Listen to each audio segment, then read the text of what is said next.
بنی اسرائیل میں سامری نام کا ایک گولڈ اسمتھ یعنی ایک سنار رہتا تھا۔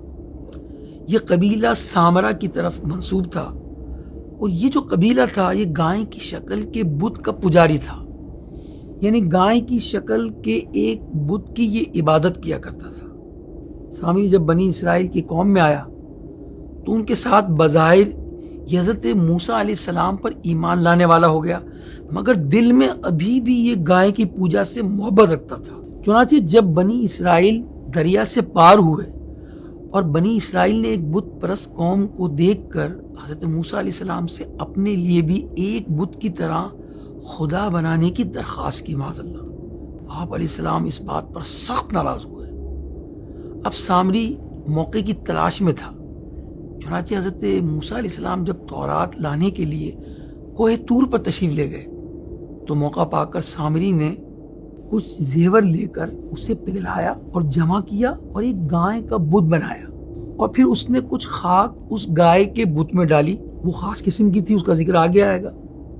تو وہ گائے کے بچھڑے کی طرح بولنے لگا وہ بت، اور اس میں جان پیدا ہو گئی۔ سامری نے بنی اسرائیل میں اس بچھڑے کی پوجا شروع کرا دی، اور بنی اسرائیل اس بچھڑے کے پجاری بن گئے۔ جب موسیٰ علیہ السلام کوہ طور سے واپس پلٹتے ہیں تو قوم کا حال دیکھتے ہیں کہ قوم تو بت پرستی میں مبتلا ہو گئی ہے۔ آپ بڑے غضبناک ہوئے اور آپ نے سامری سے پوچھا کہ یہ تم نے کیسے کیا؟ سامری نے بتایا کہ میں نے دریا سے پار ہوتے وقت حضرت جبریل علیہ السلام کو گھوڑے پر سوار دیکھا تھا۔ میں نے دیکھا کہ حضرت جبریل کے گھوڑے کے قدم جس جگہ پر پڑتے تھے وہاں سبزہ اگاتا تھا، لہذا میں نے اس گھوڑے کے قدم کی جگہ سے کچھ خاک اٹھائی، یہ وہی خاک جس کا میں نے ذکر کیا، پھر اس خاک کو اس بچھڑے میں ڈال دیا جو میں نے بنایا تھا، اور میرے نفس نے مجھے یہی اچھا کر کے دکھایا۔ یوں اس نے بنی اسرائیل کو اس طرح گمراہ کیا۔ ویورز، یہاں ایک بات ذہن میں آتی ہے، سامری نے جبریل علیہ السلام کو کیسے پہچانا؟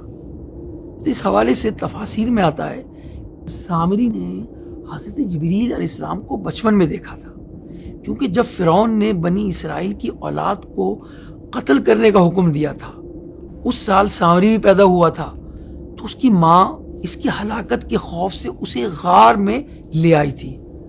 وہاں جبریل امین آتے، اپنا ہاتھ سامری کے منہ میں ڈالتے، وہ اس کو چوستا تو اس کو غذا حاصل ہو جاتی۔ اس وقت سے سامری کے ذہن میں حضرت جبریل امین کی صورت نقش ہو گئی تھی۔ اب اس نے ان کو دیکھا تو پہچان لیا کہ تو وہی ہیں۔ خیر، حضرت موسیٰ علیہ السلام نے اس سے فرمایا تو یہاں سے چلتا بن اور دور ہو جا، زندگی میں اب تیرے لیے یہ سزا ہے کہ جب تجھ سے کوئی ایسا شخص ملنا چاہے جو تیرے حال جانتا نہ ہو تو اس سے کہے گا کوئی مجھے نہ چھوئے اور نہ میں کسی کو چھوؤں۔ چنانچہ لوگوں کو مکمل طور پر سامری سے ملنے کا منع کر دیا، گویا سامری کا بائیکاٹ کیا، اور ہر ایک پر اس کے ساتھ ملاقات، بات چیت، خرید و فروخت حرام کر دی گئی، اور اگر اتفاقاً کوئی اسے چھو جاتا تو وہ اور چھونے والا دونوں شدید بخار میں مبتلا ہو جاتے ہیں۔